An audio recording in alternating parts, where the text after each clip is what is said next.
Hello, I'm Kes Margrie, commissioning editor at BBC Children's for independent 7 to 12s. It's a mouthful. I've chosen George the Poet's last word from CMC 2016. I wasn't actually there for his last word, and I was so excited to see it was on the list because I really was looking forward to catching up with it, and I wasn't disappointed.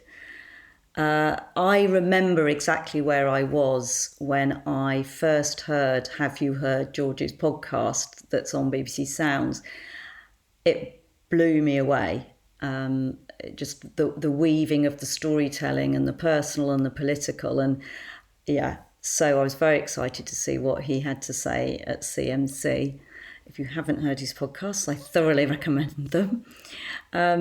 So he did a series of poems linked with various reflections on the festival that he'd attended.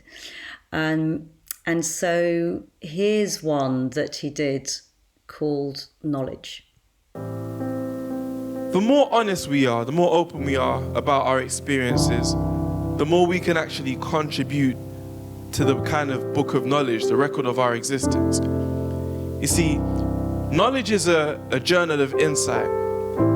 Knowledge is a record of discovery. You may have had no knowledge of me prior to this moment, but I existed before you discovered me. Knowledge is information on which we step to get higher. But what about that which we have yet to acquire? The bits you forget, the bits you neglect. Imagine all the knowledge that slips through the net. Pearls of wisdom that haven't been given that polish.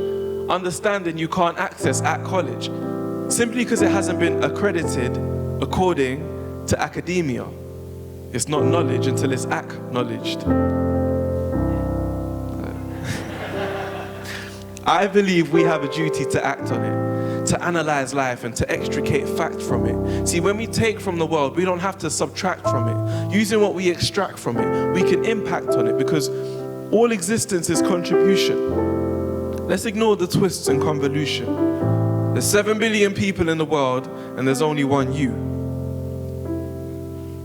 Everyone brings something to the table, but not everyone gets a seat. And when people don't get a seat, then people don't get to eat. But that's only half of the tragedy. The other half is equally sad to see. Remember that knowledge I was talking about, the one protected by illusion? Well, those same people are walking about with an uncollected contribution. Hidden wisdom, untapped potential, unlocked ability, unsung possibility. We live in a world that celebrates our young for being more professional than clever. And as a result, we miss out on a lot of knowledge at a time when it's more accessible than ever. Time and place have passed the physical stage. We now live in the digital age, and we have much more to contribute than unfulfilling jobs for minimal wage. We want self-determination. Through self-determination, we can help to serve the nation. It's not just about success, it's about discovery. Growth means more than economic recovery.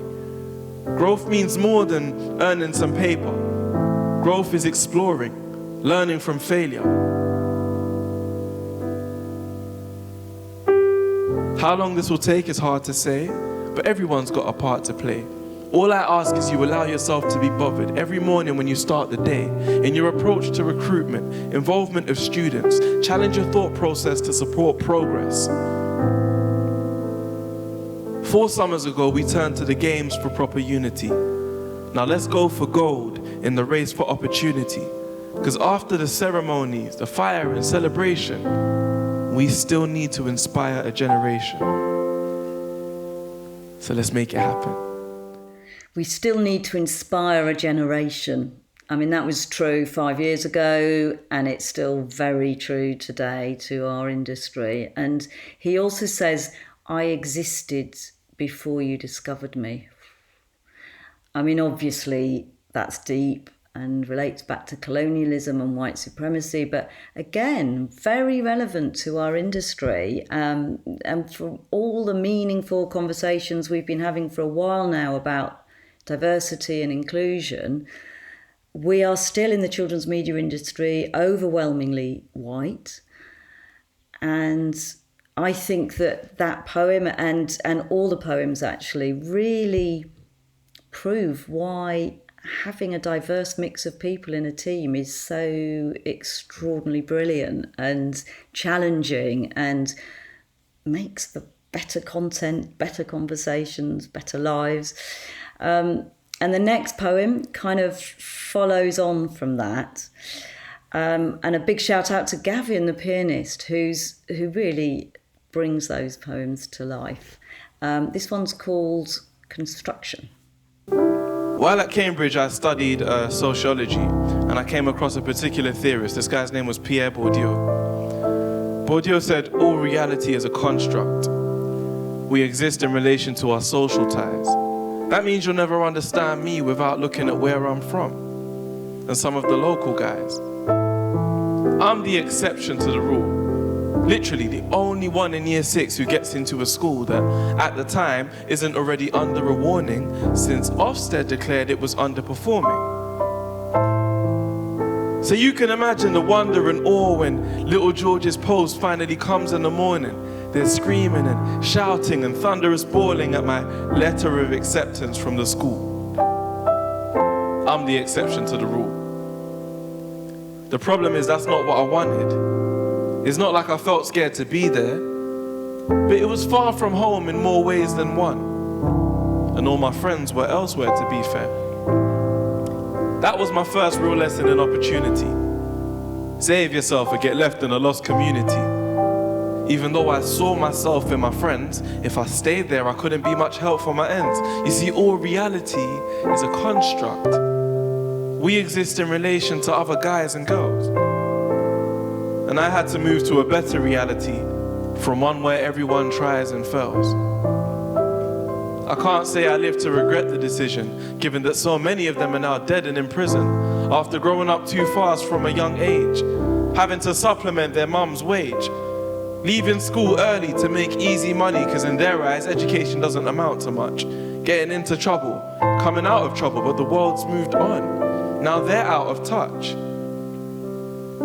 Just as serious as everyone else, without as much experience as everyone else. And anyway, what sort of vocation is eager for people that report to probation? In a job market hampered by fear, aggression, and a severe recession, the absolute dream is a clear profession with even the slightest prospect of career progression. So here's the question. Who deserves a job?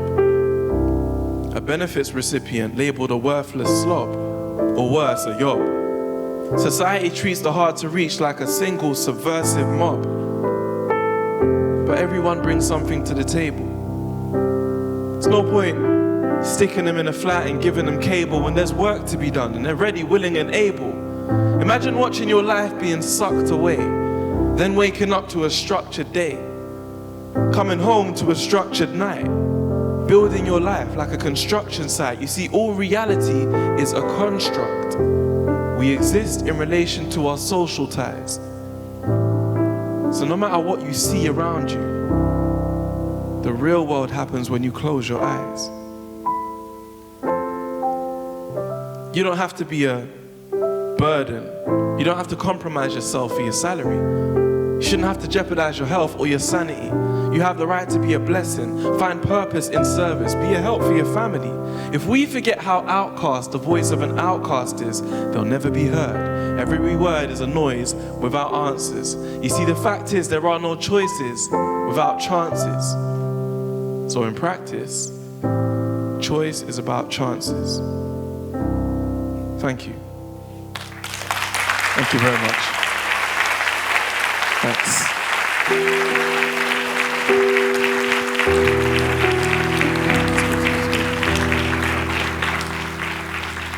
Thank you. So I'm going to be referring to my notes. I've been making notes the whole time I've been here. I've been thinking about all the different interconnections between the isolated presentations that I've seen. And yeah, there's just a few points that I think I'd really like you guys to leave and think about from the perspective of myself as a minority and someone who is always in the company of kids for whatever reason. My house is a madhouse. We've got all sorts of nephews and random relatives that I can't quite identify. But that's fine. That poem was called Construction, and I really want us to think about the construct of our differences. To echo Jess Tom of Tourette's Hero, who gave one of the inaugural, I don't know if inaugural is the right word, but the first keynote speeches. We'll stay away from fancy language from now. And she said that her disability isn't so much a physical disability. It is a result of the social and attitudinal barriers presented to her because of how we, able-bodied individuals, might perceive her situation as someone in a wheelchair dealing with Tourette's. And I would invite you to think of all sorts of differences in the same way. I kept some of George the poet's reflections in after that poem because I was really struck by the impact being in sessions that looked at the politics of disability with Jess Tong, and he also talked about Rebecca Atkinson, had on him. And he visibly is less comfortable. He stumbles a little bit on the terminology and corrects himself. And I really like that because it did just show how humble he is. And it's a perfect example of how taking a step out of our comfort zones, of mixing with people who are different to us, is so valuable. And that's what his next poem, and the last one I'm going to talk about, is really all about. I was never great in school. My grades were cool, but I couldn't understand whoever made the rules. Luckily, I found other stimulation. That other stimulation would become a simulation of the learning process. I'd start to write rhymes, and I'd find it fed my heart and my mind. This turned out to be an amazing move. I calmed down and my grades improved. See, essentially, I was still the same dude, but I'd finally got my fill of brain food. 10 years on, this is my career path. I didn't know this would happen when I start to rhyme. But unlike so much talent in the world, I was given a second chance to shine. You see, talent is business. It's top of every business's wish list for Christmas. And as with any Christmas tree, the gifts beneath are a mystery. We have millions of gifts to unwrap, individuals, none of whom have the same ability. But their talent is a renewable resource. So let's use it in the spirit of sustainability.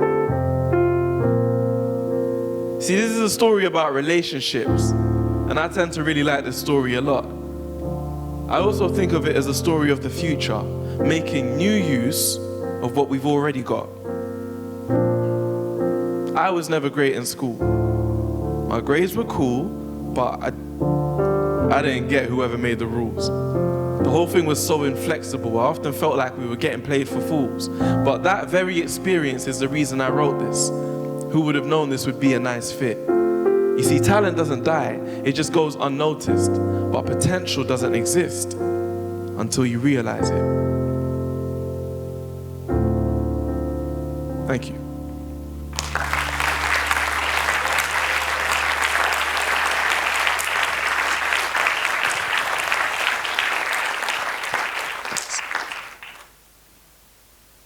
So I'm really passionate about us re-understanding and reimagining some of the people that present themselves to us from a perspective of difference. But it really occurs to me at the same time, that's what it's all about, perspective. Everyone comes to the table with a pre-informed or a pre-existing experience, and that kind of influences how you deal with difference.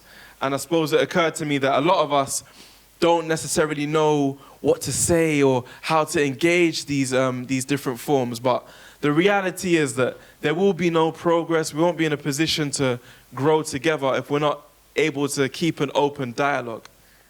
I love that. it's so true that if we only hang out with people who are like us, then of course everybody else is going to feel different. And the more that we widen our social circles, the more we hang out with people who are different to us, then the less different they become, the more we have in common, and the easier it gets. So it's a great, great message. And he also says, potential doesn't exist until you realise it. So I leave you with that I think it's the responsibility of all of us to create space for all that potential that's out there, that untapped potential, to be realised. So thanks to George the poet and Gavin, of course, for challenging us and weaving politics and message into his absolutely wonderful storytelling. I'm so glad that I got to see his last word from CMC 2016.